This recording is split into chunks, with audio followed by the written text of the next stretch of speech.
Hello viewers, welcome to our channel. So మనతో పాటు professional trainer Gautam గారు ఉన్నారు. సో సార్తో మాట్లాడి ఈరోజు మనం చాలా యోగాలో ఆసనాలు అనేవి ఉంటాయి, అవి ఏంటి అనేది అడిగి తెలుసుకుందాం. నమస్తే సార్. నమస్తే సార్. ప్రొఫెషనల్ అనగానే చాలా వరకు ఏంటంటే యోగాలో చాలా తెలుసుకోవాల్సినవి ఉంటాయి. కొంతమంది ఏంటంటే నిల్చొని చేసేవి అండ్ అలానే మ్యాట్ వేసుకుని కింద చేసేటువంటి ఉంటాయి. బట్ బ్రీతింగ్ ఎక్సర్సైజెస్లో అన్నీ చేయొచ్చా, అందరూ చేయొచ్చా, కూర్చొని చేయాలా, పడుకొని చేయాలా, నిల్చొని చేసావా, ఇలా చాలా క్వశ్చన్స్ ఉంటాయన్నమాట. సో ఈరోజు మన వాళ్ళు అందరు చేసే విధంగా సింపుల్గా ఏమైనా బ్రీతింగ్ ఎక్సర్సైజెస్ ఉన్నాయా చెప్పండి. నైస్ క్వశ్చన్ అడిగారు. సో మామూలుగా అందరూ యోగా అనగానే ఫిజికల్ మూమెంట్స్ లేదంటే ఆసనాలు, స్ట్రెచ్చింగ్స్, ఇంకా కొంతమంది సూర్య నమస్కారాస్ అని ఆఫ్లోనే ఉంటారు. ఈ బ్రీతింగ్స్ మీద లేదంటే ప్రాణాయామాల మీద అంత ఫోకస్ చేయరు. But it is a bridge. So మన బాడీకి మన మైండ్కి బ్రీత్ అనేది ఒక మంచి ముఖ్య భూమిక పోషిస్తుంది. సో ఎవరైతే ప్రాణాయామాల్ని సరిగ్గా ప్రాక్టీస్ చేస్తారో ఈ ఆసనాల కంటే కూడా ప్రాణాయామం చేసుకున్న, సింపుల్ బ్రీతింగ్ ఎక్సర్సైజ్ చేసుకున్నా కూడా 100 times ఎక్కువ బెనిఫిట్స్ ఉంటాయి. అయితే మళ్ళీ బ్రీతింగ్స్ అనగానే ఒక పద్ధతి ప్రకారం ఇట్లా పద్మాసనంలోనో, సుఖాసనంలోనో, లేదంటే కింద కూర్చోవడము, లేదంటే ఇలాంటి కొంచెం టర్మ్స్ అండ్ కండిషన్స్ని పబ్లిక్ మైండ్లోకి వస్తుంటాయి. అయితే ఇక్కడ తెలుసుకోవాల్సిన విషయం ఏంటంటే వాళ్ళు విన్నది నిజమే. అంటే ప్రాణాయామానికి గ్యారంటీ పద్ధతులు ఉంటాయి, కానీ అందులో నుంచి కొంచెం ఫ్లెక్సిబిలిటీ తీసుకొని మనం కుర్చీలో కూర్చొని కూడా చేసుకోవచ్చు. కుర్చీలో చూసుకుంటే ఇప్పుడు ఎగ్జాంపుల్ మోకాలు నొప్పులు ఉన్న వాళ్ళు కింద కూర్చోలేరు, బ్యాక్ పెయిన్ ఉన్న వాళ్ళు కింద కూర్చోలేరు, ఒక ఏజ్ తర్వాత పాపం కింద కూర్చోలేరు. అన్నిటికంటే మించి ఈవెన్ మనమైనా సరే ఆఫీస్లో ఒక దగ్గర సిస్టమ్ ముందు వర్క్ చేస్తే మనం ఎక్కడంటే అక్కడ కూర్చొని బ్రీతింగ్స్ చేయలేము. ఇదొకటి. రెండో పాయింట్, ఇప్పుడు నేను చెప్పిన వాళ్ళందరికీ ఇప్పుడు నేను చెప్పబోయే ప్రాక్టీస్ లో కంపల్సరీ ఫాలో అవ్వాల్సిన విషయం ఏంటంటే empty stomach early morning, double ఈ. ఇందులో త్రిబుల్ ఈ కూడా యాడ్ అవుతుంది, ఈవినింగ్ కూడా. ఓకేనా? Empty stomach common. అయితే ఎర్లీ మార్నింగ్ చేసుకుంటారా, ఈవినింగ్ చేసుకుంటారా అనేది పబ్లిక్ చాయిస్. ఆప్షన్ ఉంటే 2 సార్లు చేసుకోవచ్చు. రెండో పాయింట్ ఏంటంటే వాళ్ళు ఈ ప్రాక్టీస్ చేసేటప్పుడు మన సరౌండింగ్స్లో పొల్యూషన్ లేకుండా ఉండడానికి చూసుకోవాలి. ఏదైనా పొల్యూషన్ ఉందనుకోండి, ఈవెన్ వంట మాడిపోతున్న ప్రాణాయం చేయొద్దు. ఇష్టం వచ్చినటువంటి అగరబత్తులు లాంటి అలాంటి ఇష్టం వచ్చినట్టున్నా, అంటే కొన్ని ఆర్గానిక్ న్యాచురల్ ఉంటే పర్వాలేదు, అలా కూడా చేయొద్దు. వాళ్ళు అనుకుంటారు. ఈవెన్ ఇంకా నమ్మలేని నిజం ఏంటంటే ఇష్టం వచ్చినట్టు ఏసీలు ఉన్నప్పుడు కూడా చేయొద్దు. అయినా సరే సమ్ ఎక్స్టెంట్ ఇట్స్ ఓకే. ఆఫీస్లో ఉంటాం, ఏం చేయండి అనుకంటే అది కొంచెం బెటరే, ఎందుకంటే ఇన్స్టెంట్గా మన మైండ్ మీద మంచి రిజల్ట్ ఉంటుంది ప్రాణాయం, కాబట్టి చేసుకోవచ్చు. But look after these things and coffee తాగో, టీ తాగో, లేకపోతే ఏదో ఒకటి తిన్న తర్వాత ఇవి చేయొద్దు, వాటికంటే ముందు చేయాలి. సో ఏం చేయాలి మరి ఈ ప్రాక్టీసెస్ ఏం చేయాలి? సో ప్రతి ఒక్కరు కామన్గా irrespective of the age and background, therapy ఏమి అసలు డాక్టర్లకు అడగకుండా, మిమ్మల్ని మీరు క్వశ్చన్ చేసుకోకుండా కంపల్సరీ గుడ్డిగా కళ్ళు మూసుకొని చేసే కొన్ని ప్రాక్టీసెస్ ఉంటాయి. సో నా 17 years ఎక్స్పీరియన్స్తో నేను యాజ్ ఎ యోగా ప్రొఫెషనల్గా చెప్పే విషయం ఏంటంటే రైట్ బ్రీతింగ్ టెక్నిక్ మనకు తెలియాలి. బ్రీతింగ్ టెక్నిక్ తెలుసుకోవడం తర్వాత విషయం, ముందు రైట్ గా బ్రీతింగ్ చేయడం ఎలా చేయాలి మనం చూద్దాం. సింపుల్ గా మన 2 చేతులు ఇట్లా పొట్ట మీద పెట్టుకోవాలి. పొట్ట మీద పెట్టుకున్న తర్వాత ఎల్బోస్ లో స్ట్రెయిన్ రావద్దు, జస్ట్ అట్లా సింపుల్ గా రిలాక్స్ గా ఉంచుకొని మనకు కుదిరినంత విధంగా బ్యాక్స్ ని స్ట్రైట్ గా ఉంచుకొని మీరు 24/7 బ్రీత్ ఇన్ బ్రీత్ అవుట్ చేస్తారు కదా, అది కామన్ కదా.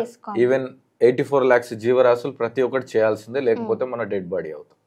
సో ఇక్కడ ఆ బ్రీత్ ఇన్ బ్రీత్ అవుట్ అనేది కరెక్ట్గా జరుగుతుందా లేదా అనేది ఫస్ట్ ప్రాక్టీస్.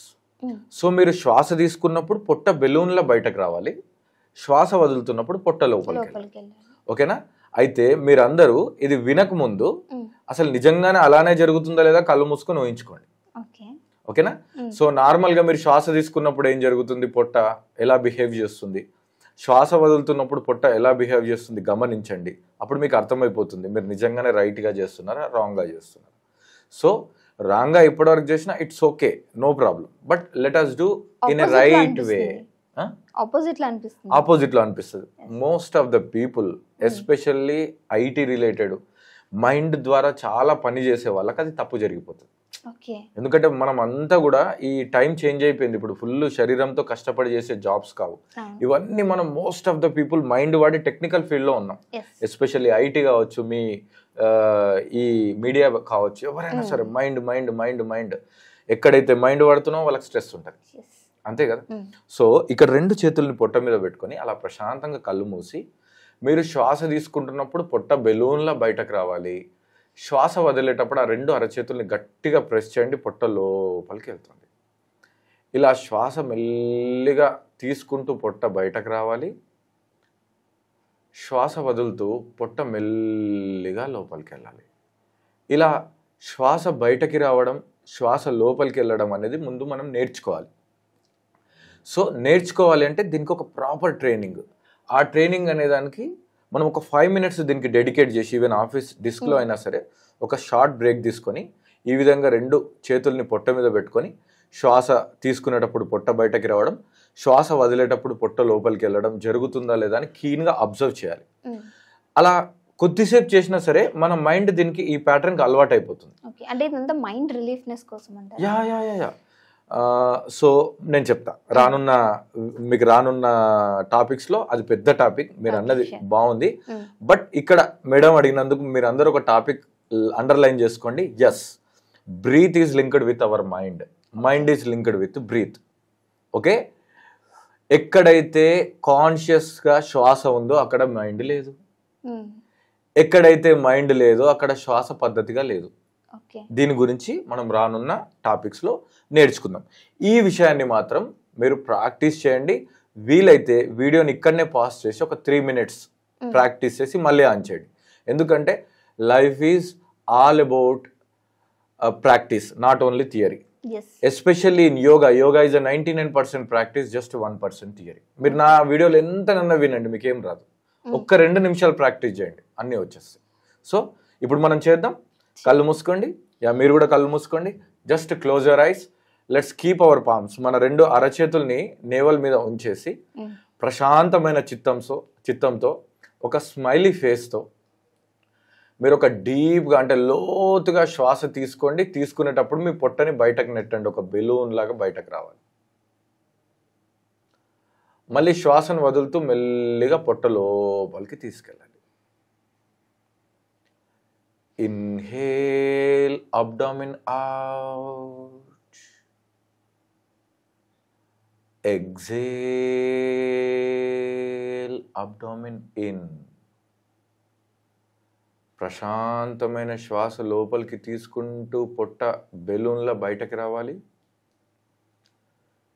శ్వాస వదులుతూ పొట్ట కంప్లీట్గా లోపలికి వెళ్ళాలి. ఈ విధంగా అరచేతుల సహాయంతో 3 నిమిషాల నుంచి 5 నిమిషాల వరకు, especially whenever you are in your office, ఆ టైమర్ ఆన్ చేసుకుంటూ ఒక 5 నిమిషాలు చేయండి. ఎందుకంటే మీరు ఎక్కువసేపట్లో చేతులు పెడితే మీరు చేయలేరు. అయితే మీకు తెలియాల్సిన విషయం ఏంటంటే 5 నిమిషాల తర్వాత మీ ఆఫీస్లో వర్క్ చేసుకుంటూ కూడా అది కంటిన్యూ చేయొచ్చు. ఎలాగో మనం బ్రీత్ ఇన్ బ్రీత్ అవుట్ చేస్తాం. జస్ట్ మీ అటెన్షన్ని ఆ పొట్ట మీద, బ్రీత్ మీద పెట్టి ఉంచండి, అది జరిగిపోతుంది. ఇది ఫస్ట్ టెక్నిక్. సో నేను 2 టెక్నిక్స్ చెప్పాను. ఇది ఫస్ట్ టెక్నిక్. సో ఇందులో మనకు ఆల్రెడీ సెట్ అయిపోయింది. ఇప్పుడు చేతులు అవసరం లే, సేమ్ ప్రాక్టీసే. ఇందులో చేతులు అవసరం లే. ఇప్పుడు ఏం చేయాలి? దీనికి కళ్ళు మూసుకొని స్టార్ట్ చేయాలి. కళ్ళు తెరిస్తే అంత క్వాలిటీగా రాదు. సో కళ్ళు మూసుకొని శ్వాస లోపలికి తీసుకుంటూ 4 seconds, శ్వాస బయటకు వదులుతూ 4 seconds. సో ఇక్కడ స్పెషల్గా 4 seconds అంటే మళ్ళీ టైం మీద ఆ స్పెసిఫిక్ మెజర్మెంట్స్ అవసరం లే. శ్వాస తీసుకున్నంతసేపు మెంటల్గా 1 2 3 4 అనుకోండి. శ్వాస వదులుతున్నప్పుడు మెంటల్గా 1 2 3 4 అనుకోండి. మనం ఇంకా జస్ట్ ఫౌండేషన్ ఆఫ్ బ్రీతింగ్లోనే ఉన్నాం. బేసిక్గా రైట్ బ్రీతింగ్ చేస్తున్నాం. ఈ 1 2 3 4 ఇన్హలేషన్, 1 2 3 4 ఎగ్జలేషన్ జరిగేటప్పుడు సేమ్ రూల్. శ్వాస ఇన్హలేషన్లో పొట్ట బయటకు రావాలి, ఎగ్జలేషన్లో పొట్ట లోపలికి వెళ్ళాలి. ప్రయత్నం చేద్దామా?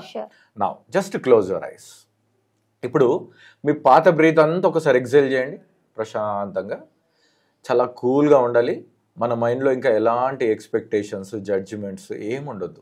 చాలా ప్రశాంతంగా ఉండాలి. రైట్. ఇప్పుడు శ్వాస తీసుకుంటూ మనస్సులో నేను కౌంట్ చేస్తున్నాను, 1 2 3 4. ఇప్పుడు శ్వాస వదలండి. 1 2 3 4. మళ్ళీ శ్వాస తీసుకోండి.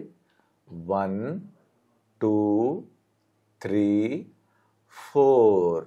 ఇప్పుడు శ్వాస వదలండి. 1 2 3 4. శ్వాస తీసుకోండి. 1 2 3 4. శ్వాస వదలండి. 1 2 3 4. మళ్ళీ శ్వాస తీసుకోండి. 1 2 3 4. శ్వాస వదలండి. 1 2 3 4. అలానే కంటిన్యూ చేయాలి. ఓకే. సో సార్ ఎన్నిసార్లు చేయాలి డౌట్ వస్తుంది. 21 టైమ్స్ చేయాలి. ఎక్కువ టైం పట్టదు. 8 సెకండ్స్కి ఒక ప్రాక్టీస్ అవుతుంది కదా ఇన్హేల్ ఎక్సెల్. 21 టైమ్స్ చేయడానికి ఎంత పడుతుంది మీరే క్యాలిక్యులేట్ చేసుకోండి. అంటే ఇది చేయడం వల్ల మన బ్రీతింగ్ కెపాసిటీ కూడా పెరుగుతుంది. మనము ఏదైతే ఇప్పుడు చేసామో బేసిక్ ప్రాక్టీస్. సో దీనికి ఎలాంటి కాంట్రా ఇండికేషన్ లేదు. మళ్ళీ మీరు కన్ఫ్యూజ్ అయ్యి కింద కామెంట్ బాక్స్లో వాళ్ళు చేయొచ్చా వీళ్ళు చేయొచ్చా అని పాపం కన్ఫ్యూజ్ అవుతారు. సో ఇది 99 ఇయర్స్ ఉన్న ముసలి వాళ్ళు కూడా చేయొచ్చు. ఎందుకు? మనం 4 సెకండ్లు గాలి తీసుకోవడం 4 సెకండ్లు వదలడం అనేది కామన్. నేను ఇంకా దీంట్లో హోల్డింగ్ యాడ్ చేయలేదు, ఇంకేం యాడ్ చేయలేదు. సో ఇది అందరూ చేసుకోవచ్చు. మీరు చేసి మీకు ఎలా అనిపించిందో కామెంట్ రూపంలో తెలియజేయండి. తర్వాత ఏంటంటే ఎవరికైతే ఓపిక లేదు అని అనుకుంటున్నారో, ఇప్పుడు పెద్ద సమస్య కదా. సో ఒకానొక టైంలో 3 గంటల సినిమా దూరదర్శన్లో 5 గంటలు వచ్చేది, అడ్వర్టైజెస్ అన్నీ వచ్చి. అయినా మనం చూసాం అడ్వర్టైజ్లు అవన్నీ చూసుకుంటే ఎంత ఓపిక ఉండేది, ఒకటే ఛానల్. బట్ ఇప్పుడు ఏమైపోయింది, అన్ని ఆప్షన్స్ పెరిగిపోయినాయి, ఇన్స్టాగ్రామ్, ఫేస్బుక్, యూట్యూబ్. బట్ ఆ 30 సెకండ్స్ రీల్ షార్ట్ని చూసే ఓపిక కూడా లేదు. అది చాలా డేంజర్. మీ కాన్సన్ట్రేషన్ అనేది ఉండాలి అంటే ఓపిక ఉండాలి. ఈ ప్రాక్టీస్ చేస్తే ఓపిక పెరిగిపోతుంది. Okay, thank you so much అండి, చాలా చక్కటి ఇన్ఫర్మేషన్ ఇచ్చారు. థ్యాంక్ యూ అండి.